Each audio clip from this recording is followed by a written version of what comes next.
एक बार गौतम बुद्ध से उनके एक शिष्य ने पूछा, गुरुजी, कृपया हमें बताइए कि कर्म क्या है। गौतम बुद्ध ने अपने शिष्य से कहा कि कर्म को समझने के लिए मैं तुम्हें एक कहानी सुनाता हूँ। इस कहानी से तुम समझ जाओगे कि कर्म क्या है। एक बार बुलदासपुर का राजा घोड़े पर बैठकर अपने राज्य का भ्रमण कर रहा था। चारों तरफ भ्रमण करने के बाद वह एक दुकान के सामने आकर रुक गए। रुकने के बाद राजा ने अपने मंत्री से कहा कि मंत्री जी, मालूम नहीं क्यों लेकिन लगता है कि इस दुकानदार के लिए कल ही फांसी की सजा सुना दूं, इसे मृत्यु दंड दे दूं। मंत्री राजा से इसका कारण पूछ पाते, इससे पहले राजा आगे बढ़ गए। मंत्री ने इस बात का कारण पता करने के लिए अगली सुबह भेष बदली और आम जनता का रूप लेकर दुकानदार के पास जा पहुंचे। दुकानदार चंदन की लकड़ी बेचने का काम किया करता था। मंत्री ने दुकानदार से पूछा कि उसका काम कैसा चल रहा है। तब दुकानदार ने बताया कि उसका बहुत बुरा हाल है।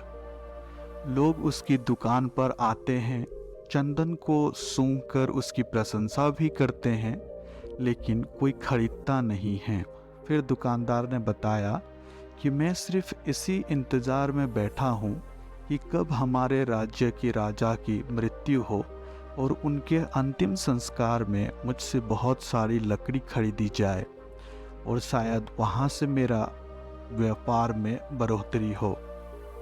मंत्री को सारी बात समझ आ गई कि यही वो नकारात्मक विचार है जिसने राजा के मन को भी नकारात्मक किया।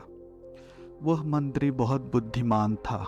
उसने कहा कि मैं आपसे थोड़ी चंदन की लकड़ी खरीदना चाहता हूँ। यह सुनकर वह दुकानदार भी बहुत खुश हुआ और उसने सोचा कि चलो कुछ तो बिका। उसने चंदन की लकड़ी को कागज से लपेटा और अच्छी तरह पैकिंग करके वह लकड़ी मंत्री को दी। मंत्री अगली सुबह चंदन की लकड़ी लेकर राजा के दरबार में पहुंचे और राजा से कहा, महाराज, वह जो दुकानदार है उसने आपके लिए तोहफे के रूप में चंदन की लकड़ी भेजी है। यह सुनकर राजा बहुत खुश हुए और मन ही मन सोचने लगे कि मैं बेकार में उस दुकानदार के बारे में गलत बातें सोच रहा था। उसने चंदन की लकड़ी को हाथ में लिया। उससे बहुत ही अच्छी खुशबू आ रही थी। राजा इससे बहुत खुश हुए और उसने दुकानदार के लिए मंत्री के हाथों सोने के सिक्के भिजवाए। उसी आम जनता का रूप लेकर मंत्री अगले दिन सोने के सिक्के लेकर दुकानदार के पास पहुंचे।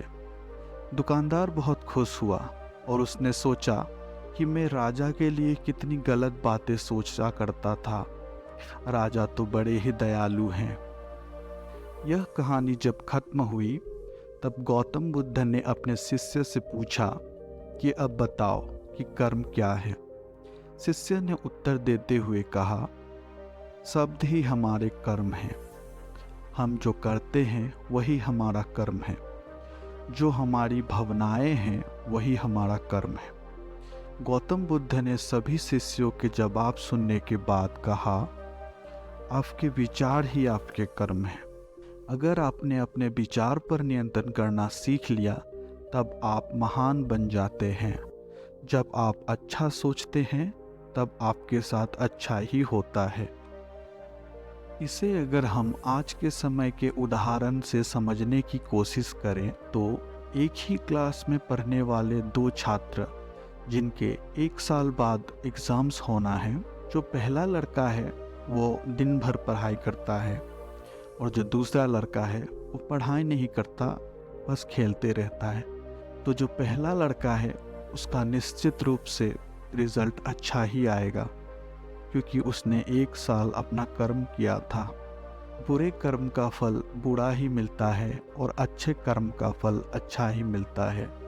मगर यहाँ समझने वाली बात यह है कि कर्म का फल जरूर मिलता है, इसीलिए हमें कर्म करने पर ध्यान देना चाहिए। अपना कर्म करते रहना चाहिए, उसका फल अवश्य मिलता है। धन्यवाद।